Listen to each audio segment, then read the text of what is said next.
Number 15, the Hindu paper பார்க்கலாம். First pageல NDA takes Bihar by storm. So another victory for Bihar.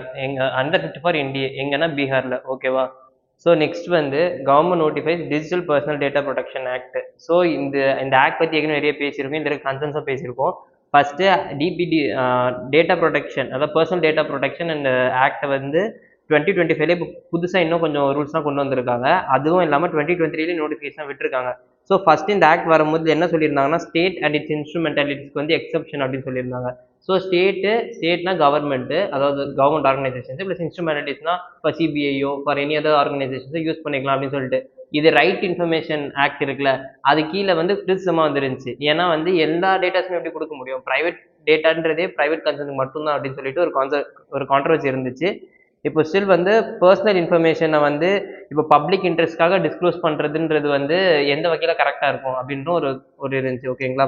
So இப்போ next இப்போ data ஃபியூடிஷரிஸ் அப்புறம் data protection officers இந்த மாதிரி விஷயத்துக்கும் அடுத்தடுத்த ரூல்ஸ்லாம் கொண்டு வராங்க அப்படின்றது இந்த ஆர்டிகல் வருது இல்லை. ஓகேவா. ஸோ இதில் என்ன டிஜிட்டல் பர்சனல் டேட்டா ப்ரொடெக்ஷன் பார்த்துக்கோங்க. General data protection act of European union அதையும் லைட்டாக பார்த்து வச்சுக்கோங்க. அதில் இருக்க ப்ரொவிஷன்ஸ்லாம் ரொம்பவே வந்து ஸ்டாண்டர்டாக இருக்கும். அதை பார்த்தா நம்மளும் நிறைய இன்ஸ்பிரேஷன் எடுத்திருப்போம். சரியா.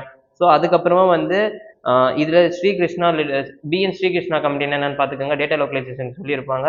ப்ளஸ் வந்து கேஸ் புட்டுசாமி கேஸில் ரைட் டு ப்ரைவசி வந்து ஃபண்டமெண்டல் ரைட்டாக ஆர்டிகல் 21 சொல்லியிருப்பாங்க. ஸோ இந்த மாதிரி விஷயம் பேசிக் ஃபேக்ட்ஸ் யூபிசிலோட பார்த்து வச்சுக்கோங்க. ஓகேவா.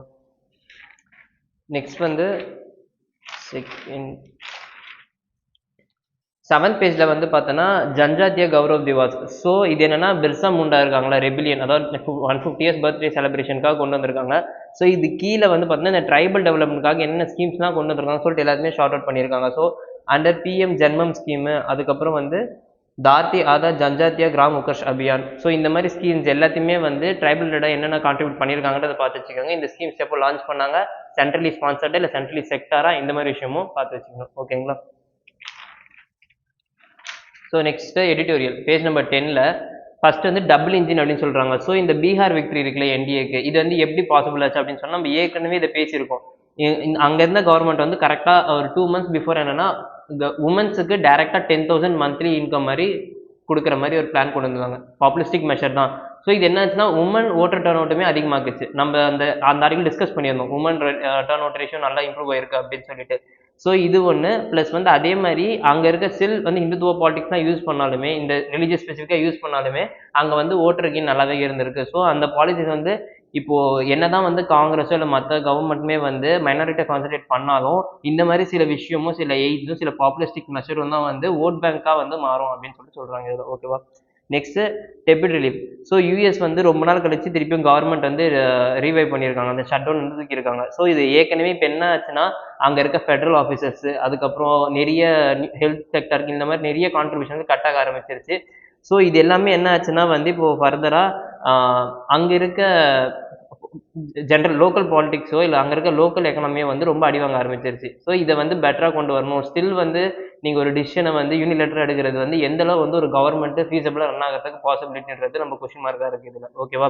ஸோ டெமோக்ரஸின்னு சொல்கிறோம், அதில் வந்து கான்சன்ட்ரேஷன் ஆஃப் பவர் இருக்காதுன்னு சொல்கிறோம். ஆனால் யூஎஸ் வந்து அந்த கான்சன்ட்ரேஷன் ஆஃப் பவர் எந்த அளவு வந்து ஆப்டிமமாக யூஸ் பண்ண முடியும் அப்படின்றதையும் சூப்பராக காமிச்சிருக்காங்க இதில். ஓகேவா. ஸோ ஜஸ்ட் லைட்டாக ஒரு பார்த்துக்கிட்டா போதும், இது ரொம்ப நமக்கு இம்பார்ட்டன்ட் கிடையாது. அதே மாதிரி யூஎஸ் பற்றி செனட் காங்கிரஸ்னா என்னன்றதையும் பேசிக்காக தெரிஞ்சு வச்சுக்கணும். ஏன்னா நம்ம ஜிஎஸ்2 இந்தியன் கான்ஸ்டியூஷனில் மட்டும் இல்லாமல் ஃபாரின் கான்ஸ்டியூஷனும் அதுக்கு ரெலவன்ஸான ஹவுசஸ்மே பார்த்து வச்சுக்கிறது நம்மளுக்கு இம்பார்ட்டன்டான நியூஸாக இருக்குது. ஓகேங்களா. Next flexible inflation targeting a good balance. So FID இந்த ஃப்ளெக்சிபிள் இன்ஃப்ளேஷன் டார்கெட்டிங்கிறீங்களா, அதாவது நம்ம எக்கனாமியில் 4% +or- -2 இன்ஃப்ளேஷன் மெயின்டைன் பண்ணுறதுக்காக மானிட்டரி பாலிசியும் கமிட்டி வித் ஆர்பிஐ வந்து நம்ம ட்ரை பண்ணிகிட்டே இருப்போம். ஸோ இவங்க என்ன சொல்கிறாங்கன்னா இந்த இன்ஃப்ளேஷன் இருக்குல்ல, இதை வந்து ஒரு ரெக்ரெசிவ் கன்சப்ஷன் டேக்ஸ் அப்படின்னு சொல்கிறாங்க. ஏன்னா இந்த இன்ஃப்ளேஷன் வந்து யாரெல்லாம் ரிச்சாக இருக்காங்களோ அவங்கள பாதிக்க போகிறது இல்லை. ஏன்னா அவங்க கையில் இன்கம் வந்து வந்துட்டே இருக்க போகுது. ஆனால் யாரெல்லாம் புவராக இருக்காங்களோ அவங்களுக்கு தான் கஷ்டமாக இருக்க போகுது. ஃபார் எக்ஸாம்பிள் நம்ம பெர் கேபிட்டல் இன்கம் படி ஒரு ஃபேமிலியோட மந்த்லி இன்கமே வந்து 7,000 தான் லோவஸ்ட்டாக நம்ம நார்மலாக இருக்கிறது. ஆனால் இது வந்து நம்ம நார்மலாக ஒரு மிடில் கிளாஸ் இல்லை அப்பர் மிடில் கிளாஸோ இல்லை வந்து ஹையர் கிளாஸோ இருக்காங்கன்னா அவங்களுக்கு அது கிடையாது இன்கம். இப்போ ஒரு ஆனியனோ ஒரு டொமேட்டோவோ வந்து கிலோ வந்து 140 ரூபா போச்சுன்னா அது அவங்களுக்கு தான் கன்சர்னாக இருக்கும். மேலே இருக்கவங்களுக்கு அது ஒரு கன்சர்னே கிடையாது. ஸோ இந்த மாதிரி விஷயம் எல்லாமே வந்து என்னன்னா அப்போ இன்ஃப்ளேஷன்றது நம்ம எப்படி டேக்கிள் பண்ணணும். அதுக்கு வந்து கோர் இன்ஃப்ளேஷன் யூஸ் பண்ணுமா, ஹெட்லைன் இன்ஃப்ளேஷன் யூஸ் பண்ணுமான்னு சொல்லிட்டு பார்த்தோன்னா மோஸ்ட்டாக எல்லாருமே அட்வைஸ் பண்ணுறது ஹெட்லைன் இன்ஃப்ளேஷன் தான். ஏன்னா அதில் தான் வந்து ஃபுட் அண்ட் பெவரேஜஸ் ப்ளஸ் இதெல்லாம் ஆட் பண்ணுறாங்க, ஃபியூல்ஸையும் ஆட் பண்ணுறாங்க. ஃபுட் அண்ட் பெவரேஜஸ் வந்து நம்ம டெய்லி கன்சம்ஷனுக்காக யூஸ் பண்ணுறது. ஸோ அதோட ரேட் ப்ரைஸ் எந்த அளவு ஹைக் ஆகுதோ அது வந்து அந்த அளவு லோவர் இன்கம் பீப்புள்ஸ் தான் பாதிக்கும். ஸோ அதுதான் வந்து இதுவாக எடுத்துக்கணும்னு சொல்லிட்டு இங்கே எக்ஸ்பிளைன் பண்ணியிருக்காங்க. ஸோ இப்போ ஃபுட் இன்ஃப்ளேஷன் எந்த டைமில் இன்க்ரீஸ் ஆகும்? கவர்மெண்ட் எப்போ ஸ்பெண்டிங் ரொம்ப கொடுக்குதோ, ஃபார் எக்ஸாம்பிள் ஃபெஸ்டிவல் சீசன்ஸ் வந்து கவர்மெண்ட் வந்து இஷ்டத்துக்கு ஸ்பெண்ட் பண்ணும். ஏன்னா அப்போ தான் வந்து அவங்க இருக்க டொமஸ்டிக் கன்சம்ஷன் இன்க்ரீஸ் பண்ண வைக்கிறதுக்காக. அப்போ தான் எக்கனாமி பூஸ்ட் ஆகும், டிமாண்ட் கிரியேட் ஆகும், எக்கனாமி பூஸ்ட் ஆகும். ஸோ இதை வந்து கவர்மெண்ட் வந்து கேஷ் மூலமே இன்ஃப்யூஸ் பண்ணும்போது என்ன ஆகுதுன்னா ஒரு டைம் வரை இன்ஃப்ளேஷன் கிரியேட் ஆகுது. இந்த இன்ஃப்ளேஷன் வந்து டேரெக்டாக எங்கே போய் பாதிக்குதுன்னா ஃபுட் ப்ரைஸஸ். ஸோ இப்போ ஒருத்தன் வந்து ஒரு கிலோ தக்காளியை வந்து 100 ரூபாய்க்கு வாங்க ரெடியாக இருக்கானா, அவன் வந்து அதுக்கு காசு கொடுத்து வாங்க வருவான். ஆனால் இதுவே அது நார்மல் டைம் நான் வந்து 100 ரூபாய்க்கு வாங்க 1/2 கிலோ வாங்கிட்டு போயிடுவான் 50 ரூபாய்க்கு. ஸோ அப்போ என்னன்னா அந்த அளவு உங்கள்கிட்ட காசு இருக்குன்றவே தான் அந்த ஃபுட் ப்ரைஸ் இன்க்ரீஸ் ஆகுது. அப்போது கவர்மெண்டோட எக்ஸ்பான்ஷனரி பாலிசியுமே அதுக்கு ஒரு ரீசன் அப்படின்னு சொல்லிட்டு இதை சொல்கிறாங்க. ஓகேவா? நெக்ஸ்ட்டு இதே மாதிரி வந்து இப்போ ப்ரீவியஸாக 1960s 1980s எல்லாம் வந்து பார்த்தோம்னா இந்தியாவில் டெபிசிட் ஃபினான்சிங் அதுக்கப்புறம் மானிட்டைசேஷன் ஒரு கான்செப்ட் இருந்துச்சு. என்னன்னா எப்பமெல்லாம் கவர்மெண்ட் டெபிசிட் கிரியேட் ஆகுதோ அப்பெல்லாம் காசு அடிச்சு கொடுத்துட்டு இருந்தாங்க. இந்த டைமில் இன்ஃப்ளேஷன் ப்ரைஸ் ரொம்ப இருந்துச்சு. ஓகேங்களா? ரொம்ப அதிகமாக இருந்துச்சு. இது என்னாச்சுன்னா மினிமலாக ஒரு 7 டிகேட்ஸ் பிஃபோராக பார்த்தோம்னா இந்தியாவுக்கும் யூஎஸ்க்கும் இருக்க டாலர் இருக்குல்ல, rate and rupee dollar, $1 is equal to 8 rupees தான் இந்தியாவுக்கு. இப்போ வந்து 84 rupees ஒரு டாலருக்கு. ஸோ அந்தளவு இன்ஃப்ளேஷன் கிரியேட் ஆயிருக்கு. நம்ம எக்கனாமி ஓகே அது வந்து ஃபர்ஸ்ட் நம்ம க்ளோஸ்ட் எக்கனாமியாக இருந்தோம், இப்போ வந்து ஓப்பன் எக்கனாமி ஆனதுனால நிறைய இம்போர்ட் ட்ரேட் ஆஃப்ஸ்லாம் இருக்குது, அது எல்லாமே கன்சர்ன்ஸ் தான். பட் இருந்தாலுமே வந்து அந்த இன்ஃப்ளேஷன்றது எந்த அளவு கான்ட்ரிபியூட் பண்ணுது அப்படின்னு சொல்லிட்டு பார்க்கணும். ஓகேவா? ஸோ இப்போ இதில் என்ன சொல்கிறாங்கன்னா வந்து இன்ஃப்ளேஷன்ஸ் வந்து ஓகே இந்த ஃபிலிப்ஸ்கோ வச்சு நீங்கள் இன்ஃப்ளேஷன்லாம் டயக்ராம்லாம் போடுறீங்க. இப்போ வந்து என்னன்னா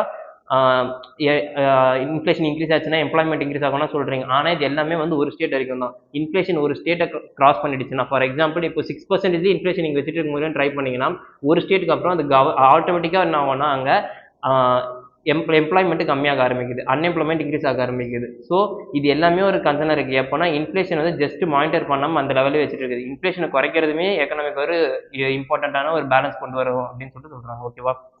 நெக்ஸ்ட் இதை பற்றி நம்ம ரொம்ப பேசியிருக்கோம், great Nicobar project and ministry in நாக்ஸ். ஓகேவா? ஸோ கிரேட் நிக்கோபார் ப்ராஜெக்ட் வந்து நம்ம ஆல்ரெடி பேசுறது தான், எக்கலாஜிக்கல் இம்பாக்ட் எல்லாமே இருக்குது, எல்லாமே சொல்லியிருந்தாங்க. ஸோ இதில் மினிஸ்ட்ரிக்கு வந்து அது ரிலேட்டடாக 2 கன்சர்ன் வந்து இப்போ இருக்குது. ஃபர்ஸ்ட் என்ன சொல்லியிருந்தோம், இந்த கிரேட் நிக்கோபார் ப்ராஜெக்ட் எக்கலாஜிக்கலாக டிஸ்டெபிலைசேஷன் பண்ண போகுது அப்படின்னு சொல்லிட்டு பார்த்தோம். ஃபார் எக்ஸாம்பிள் வந்து giant leatherback turtles. So இதோட ஐயூசிஎன்ஸ் பார்த்துச்சுக்கோங்க, யூபிஎஸ்சியோட ரொம்ப இம்பார்ட்டன்ட். ஓகேவா? ஸோ அதே மாதிரி wild life protection act schedule 1 கீழே இது வரும், அதையுமே பார்த்து வச்சுக்கோங்க. ஸோ இப்போ என்னன்னா இந்த மாதிரி விஷயம் எல்லாமே ஒரு கன்சர்ன் ஆகுது. எதனாலனா வந்து இவ்வளோ பெரிய எக்கலாஜிக்கல் ரீஸ்டோரேஷன் நடக்கும்போது அங்கே இருக்க நேட்டிவ் ஸ்பீஷஸ் எல்லாமே பாதிக்கப்படும். இண்டிஜினியஸ் ஸ்பீஷஸ் தான் ஒரு கண்ட்ரியோ இல்லை ஒரு ஸ்டேட்டில் இருக்க நேட்டிவிட்டியையோ இல்லை வந்து அங்கே இருக்க எக்கலாஜிக்கல் பேலன்ஸையும் பெட்டராக கொண்டு வரும். மற்ற எந்த இன்வேசிவ் ஸ்பீஷஸ் வந்தாலே உள்ள அங்கே வந்து அந்த எக்கலாஜிக்கல் சக்சஷன் தான் இருக்கும் தவிர அந்த இண்டிஜினியஸ் டெவலப்மெண்ட் இருக்காது.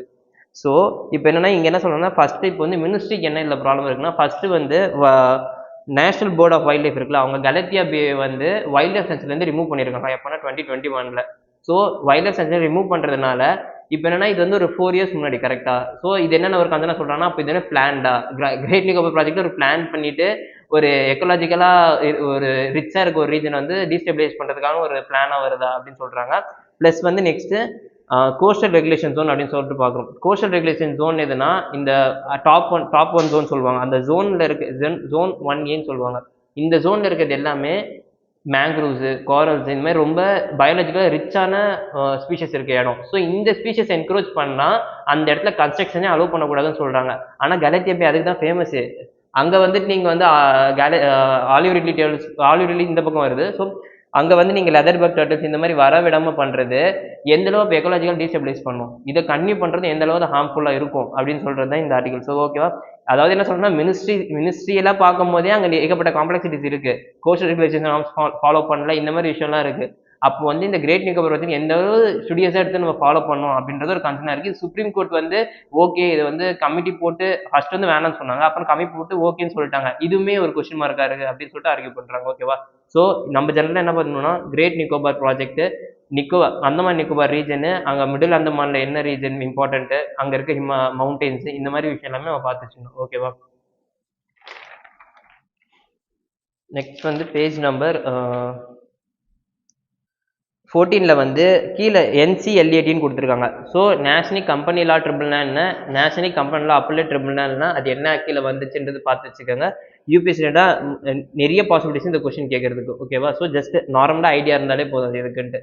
நெக்ஸ்ட் பேஜ் நம்பர் 15ல plea in SC challenges suspension of patients care grants to PwDs. So இப்போ இந்த ஹாஸ்பிட்டலில் group D and group C workers இருப்பாங்கல்ல, அவங்களுக்குலாம் அதாவது மெயினாக பர்சன் வித் டிசபிலிட்டிஸ் அவங்களுக்கு இருக்க அந்த ஃபெசிலிட்டிஸ்லாம் வந்து கேன்சல் பண்ணுறாங்க அப்படின்ற மாதிரி நோட்டிஃபிகேஷன் வந்திருக்கு. ஸோ இது என்ன சொல்லலாம்னா இது எந்த அளவு வந்து நியாயமாக இருக்கும், ஏன்னா மோஸ்ட் வல்னரபிளி அவங்க தான், அவங்களுக்கே கொடுக்குற மெடிக்கல் அஃபர்மேட்டிவ்ஸ்லாம் வந்து கட் ஆயிடுச்சுன்னா அப்போ வந்து அஃபெக்ட் ஆகிறது மோஸ்ட்டாக இருக்கும். அப்போ எந்த அளவு இது ரேஷனல் டிசிஷனாக இருக்குது. ஸோ இது கொஞ்சம் பார்த்து கன்சர்ன் பண்ணணும் அப்படின்னு சொல்லிட்டு கிளியர் பண்ணியிருக்காங்க. ஓகேவா?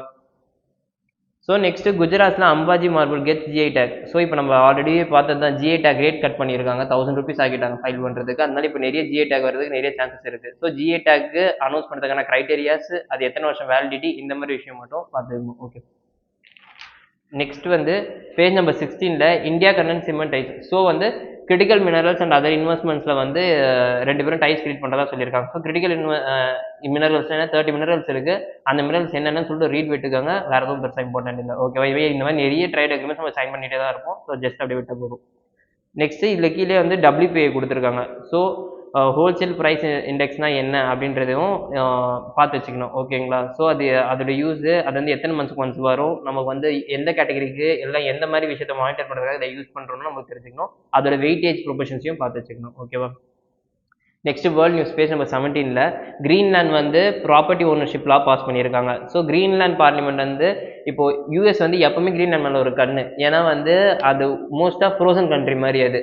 அப்போ ஃப்ரோசன் கண்ட்ரி இருக்குன்னா அது கீழே அவ்வளோ ஆயில் ரிசோர்ஸ் அவ்வளோ இருக்கும். ஸோ அந்த அந்த எக்கனாமியை வந்து கேப்சர் பண்ணிட்டா எப்போவுமே வந்து என்னன்னா வந்து ஒரு எட்ஜாக இருக்கும் அவங்களுக்கு, எக்கனாமி வைஸாகவும் சரி, ஃபியூச்சரில் வந்து இந்த குளோபல் டைனாமிக்ஸில் சஸ்டெயின் பண்ணுறதுக்கும் சரி. ஸோ அந்த ஒரு பார்ட்டை வந்து யூஎஸ் நிறைய டைம் வந்து நீ எவ்வளோ காசு கொடுக்குறே சொல்லலாம் வாங்கிடுறேன் அப்படின்ற மாதிரி டீல் பேசியிருக்காங்க. பட் ஆனால் கிரீன் ஒத்துக்கல. இப்போ என்னன்னா வெளிநாட்டிலேருந்து யாருமே நீங்கள் ரெசிடென்ட் ஆகி இங்கே இடம் வாங்கக்கூடாது, இங்கே இருக்க லேண்ட்ஸ் டொமஸ்டிக் பீப்புள்ஸ் மட்டும்தான் அப்படின்னு சொல்லிட்டு. ஸோ இது என்னன்னா அகெயின் வந்து குளோபலைசேஷன் டு பேக் டு வந்து நம்ம நம்மளோட நேட்டிவ்க்கே போகிறோம், அதாவது வந்து ப்ரொடெக்ஷனிஸ்ட் மெஷர்ஸ்க்கே போகிறோம். ஓகேவா? குளோபலைசேஷன் வேண்டாம் அப்படின்ற மாதிரி போகிற மெஷர்ஸ் தான் இது. ஓகேவா?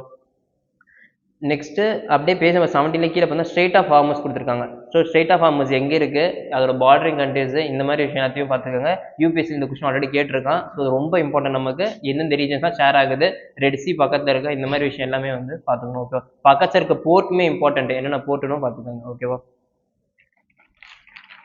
நெக்ஸ்ட் வந்து ஸ்போர்ட்ஸ் அண்ட் வேறு எந்த நியூஸும் நம்ம ஸ்போர்ட்ஸில் அவ்வளோதான்.